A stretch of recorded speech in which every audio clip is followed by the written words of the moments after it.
ये जो प्रोजेक्ट है स्ट्रोक वाला,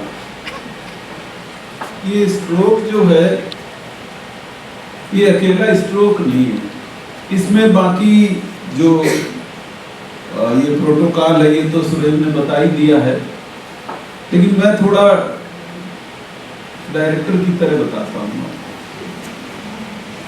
ये स्ट्रोक अकेला स्ट्रोक नहीं है, ये स्ट्रोक तो जैसे इन्फेक्शन होता है, अभी डॉक्टर मनोज जो बता रहे थे, तो उसका मैनिफेस्टेशन अलग अलग है।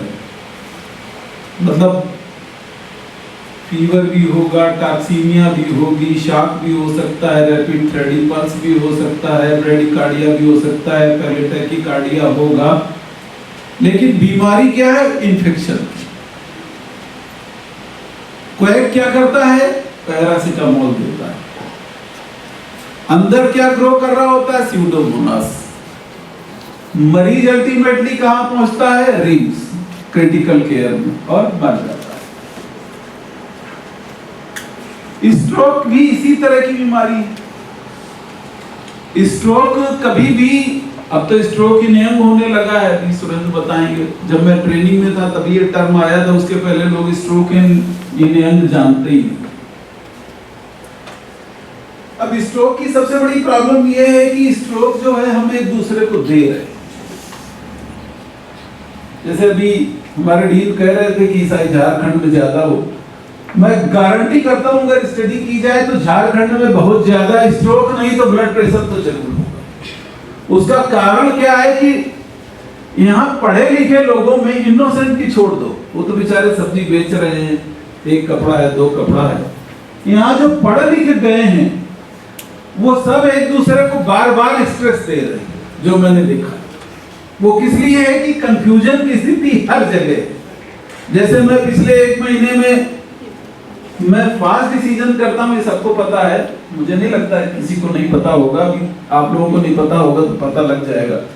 लेकिन जो फाइल में देखता हूं उसमें इतनी गंद और इतना कंफ्यूजन और इतने डिसीजन हो रखे हैं कि आपका डायरेक्टर भी स्ट्रोक तो नहीं लेकिन हार्ट रेट तो बढ़ ही जाता है।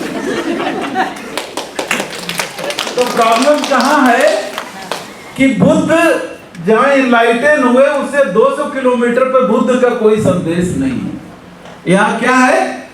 ऊपर वाला नीचे वाले को स्ट्रोक दे रहा है, नीचे वाला दूसरे लोगों को मिला के उसको स्ट्रोक दे रहा है, एक डिपार्टमेंट वाला दूसरे को स्ट्रोक दे रहा है। स्ट्रोक ये दूसरे तरह का है, ये स्ट्रोक ब्रेन वाला नहीं है। तो मतलब यहाँ पे स्ट्रेस का लेवल हर एक का ज्यादा है। बुद्ध ने कहा था कि 70% बीमारियां, और कई तो 90% कोट करते हैं कि जो बीमारियां होती हैं वो मस्तिष्क से होती, दिमाग से। बुद्ध कहते हैं अगर सीजनल बीमारियों को छोड़ दिया जाए, जिसमें कॉमन कोल्ड है, कोराइजा है, वायरल फीवर है, सीजन के हिसाब से जो न्यूमोनाइटिस है, मतलब न्यूमोनाइटिस शब्द नहीं लिखा है उसमें, ये तो मैं डॉक्टर इसलिए बता रहा हूँ। तो सीजनल बीमारियों को छोड़कर बाकी सारी की सारी बीमारियां वो यहां से पैदा होती हैं। और ये मैं थोड़ा आपको मेडिकल साइंस से अलग बता रहा हूँ, इसे स्ट्रोक पे तो मैं पूरा लेक्चर ले सकता हूँ, वो तो अभी आपको सब बताएंगे। वो यहां से शुरू होता है। वो कैसा होता है? वो ऐसा होता है कि आपने जो भी कर्म किए, ये आप नोट कर लीजिए, मैं तो यहाँ 2 साल रहूंगा, 3 साल रहूंगा, 2 दिन रहूंगा, पता नहीं है, लेकिन आप यहाँ रहेंगे और जिंदगी बुढ़ापे तक रहेगी। जो भी चीज आप कर रहे हैं दुनिया में एक ही है, चाहे आप गीता पढ़ लीजिए, चाहे बुद्ध को पढ़ लीजिए, चाहे रामायण पढ़ लीजिए, ये चीज सब में कॉमन है कि जो भी कर्म आप कर रहे हैं उसका खाता खुला हुआ है, और धरती पे कोई उसका इलाज नहीं। जो आप कर रहे हैं उसका आपको नतीजा आज नहीं तो कल, कल नहीं तो परसों, परसों नहीं तो नरसों, 60% से 80% तो इसी जन्म में मिलना, 20% ये डेटा मैं बता रहा हूं, बहुत स्टडी करने के बाद मिला मुझे, एक किताब में नहीं मिलेगा। और 20% के लिए आपको दोबारा आना पड़ेगा धरती पर। अगर इस शरीर में आए तो ठीक है, और वरना हो सकता है भेड़ बकरी बनना पड़े, कौन जानता है। आपका गर्दन कटेगा, अगले बार नहीं कटेगा, कौन जानता है। अभी देखो ना, सड़क पे बहुत सारे लोग चल रहे हैं। अब ड्राइवर हमारा कहता है कि साहब ये देखो कैसे जानवर की तरह चल रहा है, देखो ये कैसे ऊंट की तरह चल रहा है। अब इन बेचारों को नहीं पता है कि क्या हुआ कि जब जंगल कटे तो सारे जानवर जो है वो मारे गए, मर गए। अब मर गए तो उन्होंने कभी अच्छे काम किए थे तो आदमी बन के पैदा हो गए। अब क्या हुआ, दिखाई तो आदमी की तरह पड़ रहे हैं, लेकिन वो जो दिमाग पिछला वाला है वो वही है, तो एक्सीडेंट तो होंगे। भाई बुद्ध की फिलॉसफी है, मैं थोड़ा साइंटिफिक एलेबोरेट करके बता रहा हूं। तो स्ट्रोक जो है वो इंसिडेंस आजकल बढ़ क्यों गया, 145 से 150 पर लाख लोगों को स्ट्रोक हो रहा है। और दुनिया में जो सबसे इंपॉर्टेंट काज ऑफ डेथ है, जो मैं अक्सर बोलता रहता हूं कि कोरोनरी कार और कैंसर, 3 इंपॉर्टेंट कारण हैं दुनिया में जो सारी की सारी लाइफ ले रहे हैं। कोरोनरी का मतलब हार्ट अटैक से। अगर हार्ट अटैक की सारी बीमारियां आप जोड़ लो, रियूमेटिक फीवर, स्ट्रोक भी, एथेरोस्क्लेरोसिस भी, ब्लड प्रेशर भी, डिसरिथमियाज भी, अगर ये सारी जोड़ लो तो 25% दुनिया में जितनी मौतें होती है 25% हार्ट या उसके संबंधित कारणों से होती है, और स्ट्रोक उनमें से एक है। 60 साल के बाद स्ट्रोक दूसरा कारण है जिसकी वजह से लोग मरते हैं। आप समझिए, हार्ट अटैक के बाद स्ट्रोक एक दूसरा कारण है। सुरेंद्र, मैं गलत तो नहीं कोट कर रहा हूं? तो सेकंड इंपॉर्टेंट काज है डेथ का। और ये कैसे हो रहा है, हम एक दूसरे को दे रहे हैं, लगातार देते ही जा रहे हैं। और यूएस में तो हर 40 सेकंड में एक आदमी को स्ट्रोक हो जा रहा है। आप जरा देखिए, हर 40, जैसे हमारे देश में हम हर चीज में चैंपियन हैं। हमारे देश में हर मिनट में एक एक्सीडेंट हो रहा है और हर 4.5 से मिनट में एक आदमी मर जा रहा है। ऐसे ही हर डेटा, डिलीवरी का ले लीजिए, मैटर पॉवर्टी का ले लीजिए, आप इलिटरेसी का ले लीजिए, हर डेटा में, हर बुरी चीज में हम चैंपियन हैं। और कहने को तो पॉलिटिशियन या बड़े लोग कुछ भी कहें, हम इसमें थम नहीं रहे, हम टॉप करते ही जा रहे हैं। बट बड़ी अच्छी चीज है, कुछ चीजों में तो हम टॉपर हैं कम से कम ना, नहीं तो किसी चीज में टॉपर ना होते। तो स्ट्रोक जो है ये मुझे लगता है कि यहां से ज्यादा पैदा होता है, और चूंकि मेडिकल साइंटिस्ट है, न्यूरोसर्जरी करते हैं, इसलिए जरूर कहेंगे कि हाइपरटेंशन से हो रहा है, हाइपरलिपिडीमिया से हो रहा है, ओबेसिटी से हो रहा है, सेडेंटरी हैबिट से हो रहा है, एक्सरसाइज न करने की वजह से हो रहा है, हम जो है बहुत आलसी हो रहे हैं इसकी वजह से हो रहा है, और स्ट्रेस से ज्यादा हो रहा है। अभी अगर स्टडी की जाए तो हम ये इस कंक्लूजन पर पहुंच जाएंगे कि स्ट्रेस इंड्यूस्ड स्ट्रोक जो है हाइपरटेंशन में ज्यादा, लेबाइल हाइपरटेंशन भी है। और आप एक इंसान को इतना स्ट्रेस दे दीजिए, इतना स्ट्रेस दे दीजिए, अभी सुरेंद्र बता रहे थे कि आपके कैटाकोला मींस मतलब जो हार्मोन है वो इतने ज्यादा सर्ज कर जाएं कि आपकी एक धमनी रप्चर हो जाए, हिमोरेजिक स्ट्रोक हो जाए। इस्चीमिक स्ट्रोक जो है वो रफली अगर मान लिया जाए तो 80% लोगों में होता है। इस्चीमिक का मतलब ये है कि खून की सप्लाई ब्रेन की किसी धमनी से बंद हो जाने की वजह से, उसके हार्ट के कारण होते हैं, या तो हवा चली गई या थक्का चला गया फैट का, सरल हिंदी भाषा में, वैसे अंग्रेजी तो टफ है इसकी, तो उसकी वजह से खून की सप्लाई कट ऑफ हो जाती है। अब दिमाग में एक और बड़ी भारी प्रॉब्लम है, वो ये है कि धमनी की जिसकी सप्लाई कट गई वो तो कट गई, उसका तो हम कुछ कर नहीं रहे, उसका जितना एरिया इफेक्टेड है उसके अगल बगल का जो एरिया है, उसको घेरने वाला सराउंडिंग एरिया है, वो एरिया बचाने की न्यूरोलॉजिस्ट पूरी कोशिश करते हैं, क्योंकि वो ऐसे सेल हैं जो वापस जिंदगी में लाए जा सकते हैं। अच्छा, ब्रेन की एक और बुराई है, ये आप सभी लोग जान लीजिए, सभी मेडिकल के लोग हैं, कि जैसे हमको कट जाता है तो ये घाव भर जाता है 5-6 दिन में, कहीं भी कट जाए, हड्डी टूट जाती है, हड्डी वाला खींच खांच के जोड़ देता है और वो प्लास्टर लगा देता है, रेस्ट मिल जाता है, उसको जुड़ जाती है। ब्रेन में बनाने वाले ने गजब की कहानी की, एक तो इसको बहुत प्रोटेक्ट करके बनाया है और तरह तरह की कवरिंग, हड्डी से लेके सॉफ्ट और हार्ड कवरिंग, और उसके बाद पानी का कुशन दिया है जिसको हम CSF बोलते हैं, मतलब ओवर प्रोटेक्टेड आर्गन। और इसमें बुराई ये है कि जो पार्ट डैमेज हो गया वो जिंदगी भर के लिए डैमेज हो गया, वो दोबारा रिकवर नहीं कर सकता। मतलब अगर ब्रेन में घाव हो गया, ब्रेन में अगर चोट हो गई तो वो रिकवरी हो नहीं सकती। इसलिए भाई मैं सबको कहता हूं कि अपनी खोपड़ी बचा के रखनी पड़ेगी। अब रखनी पड़ेगी, नहीं रखेंगे तो क्या करेंगे?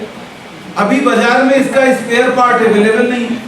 किसी ने सुना है कि भाई खोपड़ी लग गई तो दूसरे, अभी भाई देखो शंकर जी ने तो कर दिया था, शंकर जी ने तो हेड ट्रांसप्लांट कर दिया था भाई, बेटे का मामला था, उन्होंने कहा भाई कौन लाइव एनिमल है, तो हाथी मिल गया, हाथी का बच्चा वही जल्दी मिल सकता था। तो शंकर जी को मतलब मैंने डिक्लेयर किया है, आप गूगल में डालिए राजकुमार और लॉर्ड शिवा तो मिल जाएगा आपको। दुनिया के सबसे बेस्ट जर्नल में पीडियाट्रिक न्यूरोसर्जरी के कवर पेज पे शंकर जी छपे हैं, इसलिए मैं साइंटिफिक डेटा बात कर रहा हूँ, ये मत कहिए धर्म फैला रहा। तो शंकर जी तो इतने इंटेलिजेंट थे, उन्होंने अपने बेटे को भी न्यूरोसर्जन बनाया, वो भी मैं पब्लिश कर चुका हूँ। तो शंकर जी जो है उन्होंने क्या किया कि जो लाइव एनिमल तुरंत का तुरंत मिला उसका हेड ट्रांसप्लांट कर दिया। अब हम लोग इतने साल से कोशिश कर रहे हैं, हेड नहीं ट्रांसप्लांट कर पा रहे हैं, और भाई सबका फादर शंकर जी हो नहीं सकता, नहीं हो सकता ना। तो इसलिए क्या करना है, अपनी खोपड़ी को बचा के रखना। ये प्रोजेक्ट तो आप करते रहिए लेकिन खोपड़ी को बचा के रखना। कैसे रखेंगे? इनकी जूनियर इनको स्ट्रेस दे रही, उनकी जूनियर उनको स्ट्रेस दे रही है, या इनकी सीनियर दे रही, और दे रही है वो जबरदस्ती। अब तो हमें पक्का हो गया, रिम्स में तो जरूर दे रहा है कुछ। अब कैसे बचाएंगे इसको? अब भाई इसका कोई तरीका तो है नहीं, इसका तरीका एक ही है कि एक तो ये जो हमने बताया ब्लड प्रेशर, शुगर, ये सब मॉनिटर करो, और दूसरा तरीका ये है कि 20 मिनट मेडिटेशन करो। हाँ? क्या मतलब जो भी काम करना है उसके लिए डायरेक्टर एक सेंटर खोल दे। किस तरह के मजाक है भाई? अरे भाई मेडिटेशन आपको अपने घर में करना है, बच्चों को सिखाना है, वो भी बैठेंगे नहीं तो ये तो आपको खुद करना पड़ेगा। तो इसलिए जो है अब स्ट्रोक पे हम बोलते रहेंगे तो बोलते ही रहेंगे, हम तो न्यूरो साइंटिस्ट हैं। तो हमारा मतलब ये है कि देखिए मेडिटेशन करिए।